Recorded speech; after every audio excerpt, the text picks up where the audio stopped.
जय हिंद दोस्तों, स्वागत है एक बार फिर से आप सभी का आपके अपने यूट्यूब चैनल लक्ष्य सरकारी नौकरी में। मैं संतोष सर स्वागत करता हूं एक नए जोश, एक नए उमंग के साथ आने वाले कल के लिए। जी हां दोस्तों, जैसा कि आप देख रहे हैं 67वीं बीपीएससी की तैयारी कैसे करें। सही रणनीति ही सफलता का मूल मंत्र है।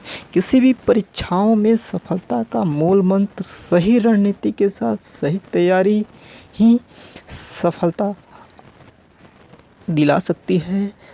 यदि आप दृढ़ संकल्पित हैं, कुछ करना चाहते हैं, तो निश्चित ही सफल होंगे। कोई भी कोचिंग इंस्टीट्यूट या बुक्स सफलता नहीं दिला सकती जब तक कि आप स्वयं दृढ़ संकल्पित नहीं है अपने आप से। अंदर एक अहम रोल हो सकता है ये सभी चीज़ें, लेकिन इसके लिए आपको खुद से स्वयं को उस तरह से हर परिस्थितियों से जो आपके साथ गुजर रही हैं संघर्ष करना होगा, जूझना होगा, लड़ना होगा। संकल्पित हैं, यदि उम्र के अंतिम पड़ाव में हैं या शुरुआत में हैं, महिलाएं हैं, छात्र हैं, छात्राएं हैं, आशाएं टूट चुकी हैं, तो एक बार मैं फिर से कहता हूँ, उस सभी आशाओं को साथ एक बार फिर से आप आगे आएं और दृढ़ संकल्प के साथ कि मैं कर सकता हूँ तो कर सकता हूँ। इन्हीं सारी बातों के साथ बहुत सारे स्ट्रेटजी आपको बताएंगे इस वीडियो में कि हाँ आप कैसे कर सकते हैं। किसी भी परीक्षाओं के लिए सही रणनीति और तैयारी उसकी जानना बेहद ज़रूरी है, अन्यथा आप इस भंवर जाल में फंसते चले जाएंगे। बिना लक्ष्य के मार्गदर्शन के आप सफल नहीं हो सकते हैं। बीपीएससी अपना एक क्रेज है, एक गैजेटेड ऑफिसर जो बनते हैं आप, उसका एक अलग ही क्रेज है। चाहे एसटीएम हो, डीएसपी हो, ऑफिसर्स हो, अलग ही क्रेज है। इन परीक्षाओं को हल्के में नहीं लें। यदि इन परीक्षाओं में सफल होना चाहते हैं तो आपको कुछ एक्स्ट्रा स्ट्रेटजी फॉलो करना होगा। मतलब चाहे परिस्थितियाँ कोई भी हो, तमाम सारे छात्राएं, महिलाएं, व्यक्ति उन परिस्थितियों से जूझकर सफल हुए हैं। तो आइए एक नए जोश और जुनून के साथ आने वाले कल के लिए उस रणनीति को तैयार करके आगे बढ़ा जाए। जैसा कि हाल ही में 64वीं बीपीएससी का रिजल्ट आया है और तमाम सारे परिस्थितियों से जूझते हुए सभी छात्र छात्राएँ सब सफल हुए हैं। 65वीं का जो है जुलाई में मेंस का रिजल्ट आने वाला है, 66वीं मेंस होने वाला है। 67वीं जो है रिजल्ट, 67वीं में रिजल्ट कैसे आए, चाहे पीटी हो, मेंस, इसके लिए आपको इस स्ट्रेटजी को फॉलो करना होगा। जैसा कि आने वाले दिनों में वैकेंसी आ सकती है, जुलाई में, अक्टूबर नवंबर में इसकी एग्ज़ाम हो सकती है, फरवरी मार्च में मेंस का इसका पेपर हो सकता है। तो कैसे करें तैयारी। सबसे पहले यदि आप इन परीक्षाओं के लिए दृढ़ संकल्प हो चुके हैं हमारे साथ, तो निश्चित ही आप सफल होंगे। इसके लिए कुछ जो स्ट्रेटजी है बुक्स को फॉलो करना होगा। सबसे पहले डेली आपको न्यूज़पेपर वगैरह पढ़ना होगा, उसके नोट्स बनाने होंगे। एडिटोरियल जो आपके संपादकीय पेज होते हैं बीच में, एडिटोरियल बोला जाता है, उसको आपको फॉलो करना है। देश विदेश की घटनाओं को आर्थिक, सामाजिक, राजनीतिक को करना होगा। इसके साथ ही चलिए कुछ महत्वपूर्ण बुक्स को देखते हैं। जैसे कि सामान्य ज्ञान के लिए आपको लूसेंट बहुत बेनिफिशियल होता है। किसी भी परीक्षाओं के लिए लूसेंट महत्वपूर्ण होता है। लूसेंट ले सकते हैं, क्राउन का सामान्य विज्ञान ले सकते हैं। इसके साथ ही केबीसी नैनो का ले सकते हैं सामान्य ज्ञान। कोई भी जनरल नॉलेज, सभी बुक्स अच्छे होते हैं। कोई डीपली में देता है, कोई शॉर्टली में देता है। घटना चक्र, सभी बुक्स कोई ख़राब नहीं होते हैं। हाँ, थोड़े किसी में डीपली रहता है, किसी में एरर हो सकता है, किसी में, इसीलिए अलग अलग बुक्स को यदि लेकर फॉलो करते हैं तो ये तो रही सामान्य ज्ञान की बातें। इसके साथ ही इतिहास, भूगोल, नागरिक, राजनीतिक शास्त्र, विज्ञान, करेंट अफेयर्स, बहुत सारी चीज़ें पढ़नी है, हर चीज़ पढ़नी है। यदि इतिहास बनाना है तो इतिहास को पढ़ना ही पड़ेगा। तो इतिहास के लिए, हिस्ट्री के लिए या तो बिपिन चंद्र का ले सकते हैं बुक, जो कि मॉडर्न इंडिया का सबसे ज़्यादा प्रश्न उसी से पूछे जाते हैं। आधुनिक भारत से बिपिन चंद्र के। स्पेक्ट्रम के ले सकते हैं प्राचीन भारत, मध्यकालीन भारत, आधुनिक भारत, इतिहास को, विश्व का इतिहास, अलग अलग चीज़ें पढ़नी होती है। प्राचीन इतिहास के लिए राम शरण शर्मा की ले सकते हैं बुक। मध्यकालीन भारत के लिए सतीश चंद्र की बुक लिख सकते हैं। आधुनिक भारत के लिए बिपिन चंद्र या स्पेक्ट्रम के ले सकते हैं। आधुनिक इतिहास के लिए स्पेक्ट्रम के ले सकते हैं। समसामयिक घटना चक्र को ले सकते हैं। बुक्स की कोई कमी नहीं है, तमाम सारे, लेकिन NCERT को भी फॉलो करना होता है। इम्तियाज़ अहमद की बुक लिख सकते हैं। बिहार स्पेशल की कोई बुक लिख सकते हैं। केबीसी नैनो की ले सकते हैं। क्राउन की ले सकते हैं। कोई सा भी लूसेंट की ले सकते हैं। कोई सा भी बुक बिहार स्पेशल, यदि बिहार की गेजेटेड ऑफिस की तैयारी कर रहे हैं तो बिहार स्पेशल होना चाहिए। किसी भी स्टेट की PCS की तैयारी कर रहे हैं, उस स्टेट की जानकारी होनी चाहिए। तो PSC के लिए बिहार स्पेशल होना चाहिए। NCERT की बुक को फॉलो करना होगा। 6 to 12 जितना पढ़ेंगे उतना ही बेनिफिट होगा। प्रीवियस ईयर के सेट को लगाना होगा। जो भी प्रीवियस ईयर्स के सेट हैं उनको पढ़ना होगा। भारतीय कला एवं संस्कृति को पढ़ना होगा। अर्थव्यवस्था को पढ़ना होगा। राज व्यवस्था को पढ़ना होगा। सभी चीज़ें पढ़नी होगी। ए लॉट ऑफ चीज़ें जो कि एक दिन में संभव नहीं है, लेकिन एक दिन जरूर संभव है। जैसे दशरथ मांझी पहाड़ को तोड़ सकते हैं आने, तो आप एक एग्जाम क्यों नहीं निकाल सकते? निश्चित ही आपके अंदर वो आत्मविश्वास की कमी है जिससे आप भाग रहे हैं। उस परिस्थितियों से जूझिए, संघर्ष कीजिए। संघर्ष में आदमी अकेला होता है। आने वाले दिनों में जब सफल होते हैं तो आपके साथ पूरी दुनिया होती है। इस समय आप बिल्कुल ही अकेले हैं। कोई आपको गाइडेंस देने वाला नहीं है।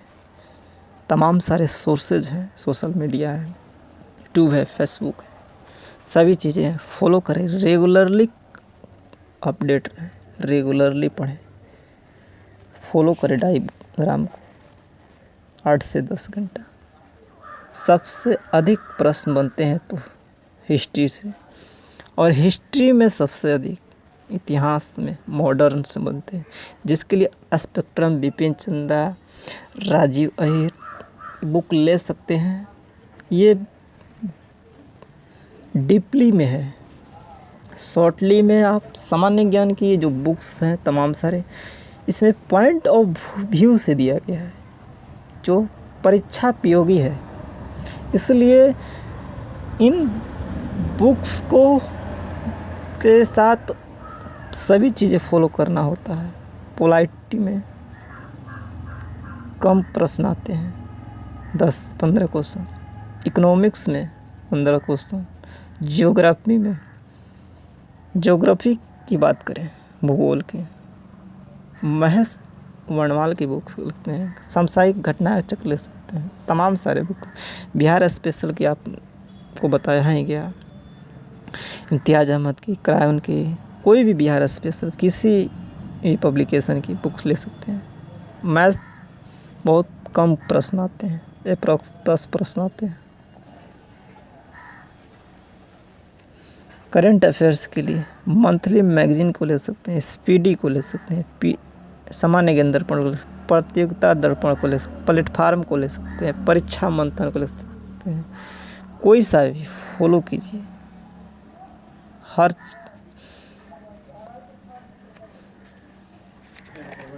तमाम सारे जो है स्ट्रेटजी के साथ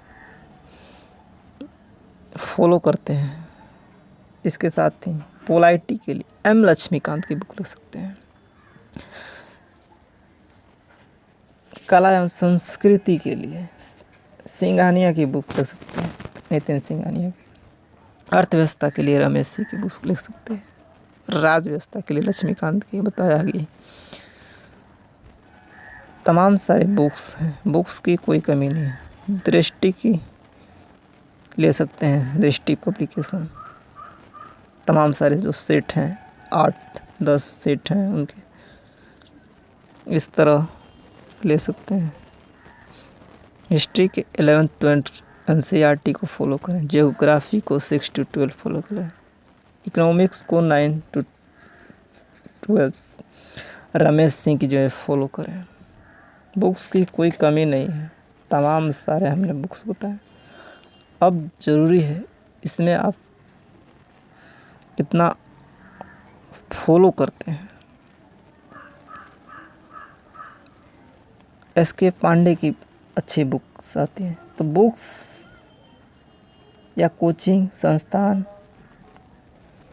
ये सब मार्गदर्शक होते हैं। स्वयं को जब तक मोटिवेट नहीं करेंगे, स्वयं को आत्मसात नहीं करेंगे, आप कर सकते हैं तो कर सकते हैं, यदि नहीं तो नहीं कर सकते।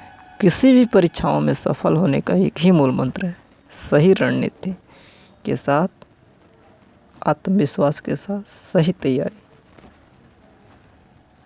तो आशा करता हूँ कि आपको सभी जानकारियाँ मिली होंगी। बात करें सिलेबस की, परीक्षाएं जो हैं 150 की होती हैं। PT प्रिलिमिनरी टेस्ट, जिसको प्रारंभिक परीक्षा वो बोला जाता है, जिसमें विभिन्न सारे प्रश्न होते हैं। हिस्ट्री से अप्रॉक्स 30 प्रश्न, मॉडर्न से सबसे ज़्यादा प्रश्न आते हैं। जैसे मॉडर्न से 20 हो गया तो 10 आपको प्राचीन और मध्यकालीन भारत से हो गया, जो है प्राचीन इतिहास। इस तरह मध्यकालीन से हो गया। तो ये उसके बाद बात करें तो करंट अफेयर्स मोस्ट इम्पोर्टेंट से 25 से 30 करंट अफेयर्स से प्रश्न रहते हैं। बिहार स्पेशल से 20 से 25 क्वेश्चन रहते हैं। साइंस से 20 से 25। साइंस के लिए आपको नहीं बताया गया, स्पीडी पढ़ सकते हैं, लूसेंट पढ़ सकते हैं, तमाम सारे साइंस की कोई बुक पढ़ सकते हैं। पोलाइटी से 10-15 क्वेश्चन होते हैं। मैथ से 10 क्वेश्चन होते हैं। ज्योग्राफी से 10 से 15 क्वेश्चन, इकोनॉमिक्स से 10 से 15 क्वेश्चन, पोलाइटी से 5 से 10 क्वेश्चन होते हैं। इस तरह प्रश्नों का संग्रह होता है। 150 PT में जो कट ऑफ निर्धारित होता है सीटों के अकॉर्डिंग, तो उसमें क्वालिफाई करते हैं तो मेंस आता है। मेंस आपका 900 का होता है, जिसमें जीएस पेपर 1 और जीएस पेपर 2 होता है, जो कि 300 का होता है। ऑप्शनल में आपका 300 का होता है। ऑप्शनल वो विषय होता है जो आप ग्रेजुएशन में पढ़े होते हैं। ज़रूरी नहीं कि इन ग्रेजुएशन में जो पढ़े हैं वहीं ऑप्शनल ले सकते, कोई सा भी विषय ले सकते हैं, छूट है पूरी। जैसे आप हिस्ट्री ले सकते हैं, पॉलिटी ले सकते हैं। आप साइंस पढ़े हैं, हिस्ट्री लेकर पढ़ दे सकते हैं, मैथ्स से दे सकते हैं, इंजीनियरिंग बैकग्राउंड से, तो जो भी आपका स्ट्रांगनेस पॉइंट है उसको दे सकते हैं। तो ये आपका 900 का होगा। प्रश्नों की बात करें इसमें, जैसे 2 खंड होते हैं, किसी में 2 या 3 खंड होते हैं।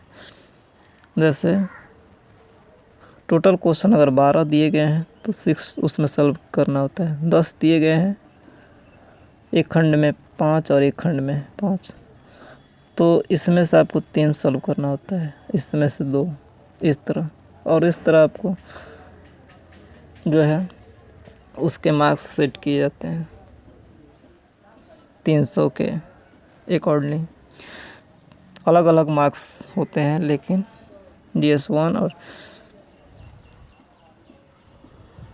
इसमें देश विदेश की जो आर्थिक घटनाएं होती हैं, सामाजिक, राष्ट्रीय, अंतर्राष्ट्रीय मुद्दे, आर्थिक सर्वेक्षण, समसामयिक मुद्दे, एडिटोरियल जो होते हैं वो उसी सबसे प्रश्न पूछे जाते हैं। ऑप्शनल में आपके सब्जेक्ट से पूछे जाते हैं, GS2 में देश विदेश की, और GS1 में आपके इकोनॉमिक्स के कुछ सांख्यिकी वर्ष प्रश्न रहते हैं और कुछ हिस्ट्री वर्ष है। तो ये पूरी स्ट्रेटजी हो गई आपकी, जिससे कि आप इसको फॉलो करते हैं। अब इसके बाद आपको 120 मार्क्स का इंटरव्यू होता है। जी हाँ दोस्तों, 120। तो ओवरऑल टोटल जो आपके 10-20 पे जो है मेरिट बनता है।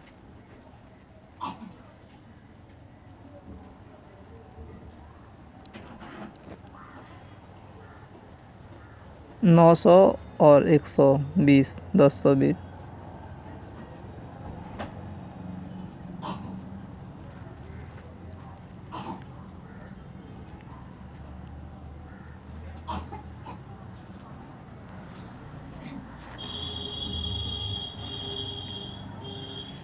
सौ नंबर की हिंदी क्वालिफाइंग नेचर,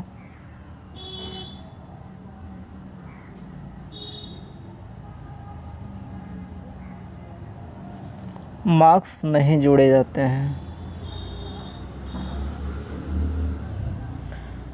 तो बहुत सारे आपको चीज़ें अवगत कराया गया इस वीडियो में, जिससे कि आपके अंदर वो एक आत्मविश्वास पैदा हो। तो चाहे पीटी हो चाहे मेंस हो, आपके अंदर वो आत्मविश्वास रहना चाहिए, तभी क्वालिफाई कर सकते हैं। डेली आप राइटिंग लिखें मेंस के लिए, डेली जो समसामयिक मुद्दे हैं, हिस्ट्री वर्ष जो आप पढ़ रहे हैं उसका नोट्स बनाएं, चीज़ों को लिखें। मेंस की, मेंस में क्या होता है, चीज़ों को डायग्राम से आपको फॉलो करना होता है, दिखाना होता है। एज ए टाइटल कहा जाए तो हेडिंग वगैरह आर्थिक, राजनीतिक, समसामयिक किसी भी पहलुओं को डायग्राम से सजाना, उनके आंकड़ों को दिखाना, उनके निष्कर्ष को दिखाना, उसके राजनीतिक कारण, उसके आर्थिक कारण, उनके जो है पतन वगैरह, जैसे हिस्ट्री का प्रश्न लिख रहे हैं तो ये सभी चीज़ें दिखानी होती हैं। एक अच्छा सा आंसर राइटिंग जिससे कहा जाता है, तभी आप सफल हो सकते हैं। तो आइए आने वाले दिनों में करिए बेस्ट तैयारी हमारे साथ। जल्द ही लेकर आ रहे हैं आपके लिए best study 200D full preparation के साथ, जिससे कि आपके तैयारी को मिले एक नई आवाज़, नई जंग, और निश्चित ही सफल होंगे। और भी कोई डाउट्स हों पूछ सकते हैं बेहिचक कमेंट के माध्यम से। तमाम सारे छात्र छात्राएं, महिलाएं, जॉब्स कर रहे हैं व्यक्ति, कोई भी व्यक्ति संसाधनों का अभाव है, जूझें, संघर्ष करें। संघर्ष में अकेला होता है व्यक्ति, लेकिन जब सफल होते हैं पूरी दुनिया साथ होती है। संघर्ष करें, निश्चित ही सफल होंगे। उस आत्मविश्वास को एक बार फिर से जगाएं। यदि आपके पास एक भी चांस है, उम्र के अंतिम पड़ाव में है, तभी फिर से एक नए जोश और जुनून के साथ आएँ, लग जाएं, इन स्ट्रेटजी को फॉलो करें, निश्चित ही सफल होंगे। समय नहीं मिल रहा है, पैसे की कमी है, संसाधनों की कमी है, आप उसी में समय निकालें, उसी में एडजस्ट करें। तमाम सारे सोर्सेज उपलब्ध हैं, उनका आप उपयोग करें और एक आशान्वित के किरण के साथ, एक नए जोश और जुनून के साथ आने वाले कल के लिए लड़ें। तैयारी के साथ किसी को नहीं पता होता है कि वह व्यक्ति क्लियर कर पाएगा या नहीं, लेकिन जब दशरथ मान जी जैसे व्यक्ति एक पहाड़ काट सकते हैं एक लक्ष्य को लेकर, फिर एक आप लक्ष्य को लेकर एक एग्ज़ाम को क्यों नहीं निकाल सकते। जब लक्ष्य हो आपका सरकारी नौकरी, तो निश्चित ही आप सफल हो सकते हैं। सही रणनीति और सही सफलता ही सफलता का मूल मंत्र होता है। ज़रूरी नहीं बड़े बड़े महंगे इंस्टीट्यूट और महलों या संसाधनों से ही आप तैयारी कर सकते हैं। स्वयं की study, self study is best study in the world. जब तक आप अपने आप को आत्मसात नहीं करेंगे पूरे ताकत के साथ, जोश और जुनून के साथ, नए जोश जुनून के साथ, दृढ़ संकल्पित के साथ, तब तक सफल नहीं हो सकते हैं। तो आइए आने वाले दिन के लिए, कल के लिए लगा जाए एक नए जोश और जुनून के साथ। यूं ही नहीं मिलती राही को मंजिल, एक जोश साथ जगाना पड़ता है। पूछ चिड़िया से कैसे बनाई मंजिल, तिनका तिनका उठाना पड़ता है। कोशिश करने वालों की कभी हार नहीं होती, और बिना कोशिश करने वालों की कभी नैया हार नहीं पड़ती। उठो जागो और भागो तब तक जब तक लक्ष्य नहीं मिल जाए। उठो जागो और भागो, नींद को त्यागो तुम। सपने वो नहीं होते जो दिन में देखे जाते हैं, अपने वो होते हैं जिसके बिना नींद नहीं है। आपकी नींद गायब हो जानी चाहिए। एक ही लक्ष्य, एक ही मिशन, सरकारी नौकरी। तो किसी भी परीक्षाओं में यदि इसकी तैयारी कर लेते हैं तो निश्चित ही आप सफल होंगे। लेकिन यदि आप दृढ़ संकल्पित हैं, लक्ष्य को पाना चाहते हैं, तो इतनी स्ट्रेटजी के साथ फॉलो करते हैं तो 67वीं यूपीएससी क्या, कोई सा भी एग्ज़ाम आप निश्चित ही, गारंटी ही नहीं 100% सफल हो सकते हैं। तमाम सारे एजुकेशनल चैनल्स हैं, फॉलो करें, स्ट्रेटजी को फॉलो करें, नोट्स बनाएं, रेगुलरली अपडेट रहें, एक आशान्वित की किरण लें, अपने को कम नहीं आके, क्योंकि हर व्यक्ति की संघर्ष की गाथा होती है और इन्हीं संघर्षों के साथ आदमी व्यक्ति बढ़ता है और सफल होता है।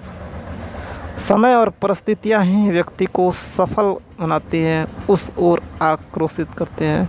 कुछ जूझते हैं, कुछ लड़ते हैं, कुछ हार जाते हैं, कुछ डटे रहते हैं, अंत में वहीं सफल होते हैं।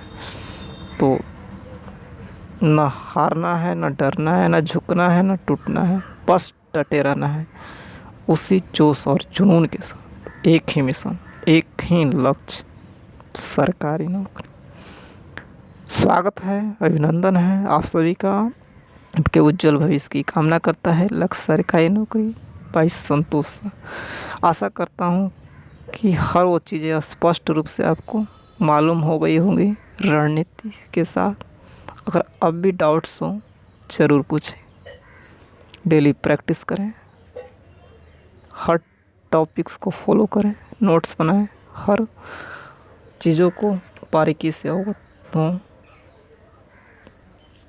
मेंस की तैयारी करें पीटी के साथ, बेस्ट टू बेस्ट दे अपना। Thank you, thanks for watching. और इन्हीं सारी बातों के साथ विराम देता हूँ। मिलते हैं नए वीडियो में नए इंफॉर्मेशन के साथ। तब तक के लिए goodbye, next day, best of luck for upcoming exam. Thank you, thanks for watching.